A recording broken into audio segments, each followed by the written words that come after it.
Hello there. Are we filming? Yeah. Well, this is us then. We're on a dolphin tour because we understand the best place to find dolphins is in the water. Yeah, wherever seagulls are. Relax, you're welcome to walk around the boat if you like. Go upstairs, downstairs, anywhere you want to go, as long as you stay on the boat, please. No swimming with the dolphins. You can't do that, it's expensive. Oh man, that'd be far out. And I don't feel like saving anybody today. Stay on the boat, it'll be a great trip.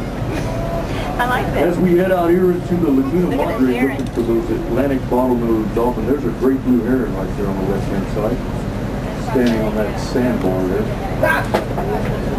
You guys can help us out. Just look for those dark-colored dorsal fins to break the surface of the water. If I don't see them first, just give me a holler, and we'll get you guys as close as we can to them.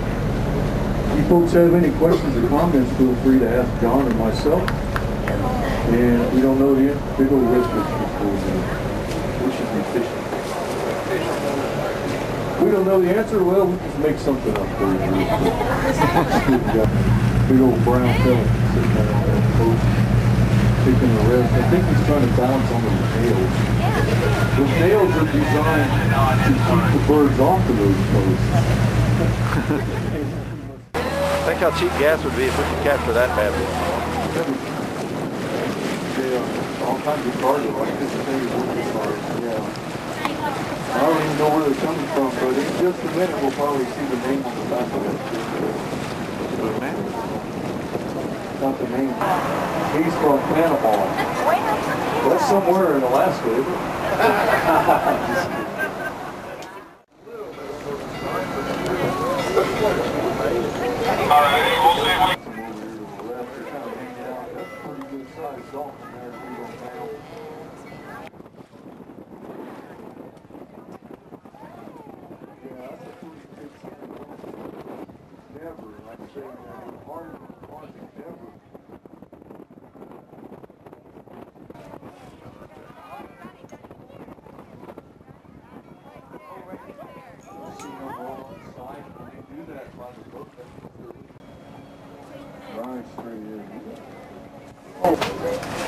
Okay, Dolphin, come to the other side so you can go here to the Let's get this right.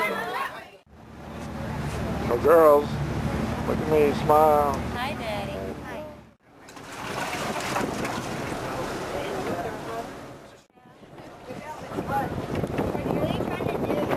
Catching without getting my finger pinched off. All right. We're going to start off. This is the blue crab. It's also called the lesser blue crab. This one is a female. One way to tell a female is they paint their nails just like women do. They're usually an orange to a red color. The males have a blue to white claws. Also, another way to tell females is this egg pouch down here on the bottom. When the eggs are fresh, it's usually a bright orange. And then it will turn black when they're ready to hatch. This one's about right in between. They carry around 500,000 eggs, and maybe 1 to 2% of those will survive. They call these guys decopods because they have 10 appendages. They have their pinchers, their legs, and their swimmerettes. These two on the bottom, that's what they use to maneuver around with. Their claws, when they get 8 to 10 inches in width, have about 250 pounds of pressure in them. So they can cut your fingers or toes clean off. You have to be careful when you're at the beach. It is illegal to keep a female when she's carrying eggs, because these are very good to eat. It's probably one of the most common crabs in the world. So remember that if you're ever out crabbing. Do not keep a female with eggs. It is illegal to keep a female when she's carrying eggs. Remember that if you're ever out crabbing. Do not keep a female with eggs. Alright. This little one here is called a lizard fish. This is a really small one. They get up to around 16 inches. The reason they call them a lizard fish is because of the shape of their head and their teeth. They've got real small needle-like teeth. When they get larger, they're mean. Those teeth get longer, and they're very sharp. They're scavengers, kind of like the catfish. They'll eat anything they can get a hold of.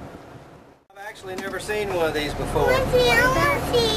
It's got some weird looking eyes. It's a piranha. I can't see. Regravitated. Okay, no. I can't see his head. Like a pond. That's his head right there. That looks like It looks kind of like a grouper almost. Yeah, but It's not.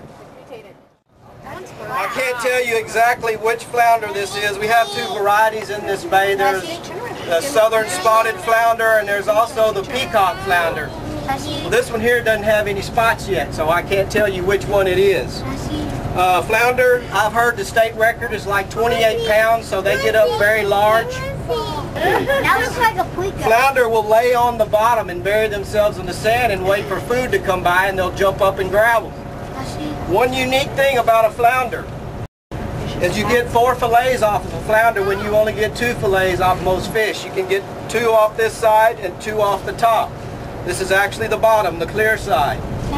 Flounder, when they're very small, when they're first hatched, they have an eye on each side of their head. As they get larger, that one eye on the bottom side will rotate over to the top. Sure will. This one here is called a filefish.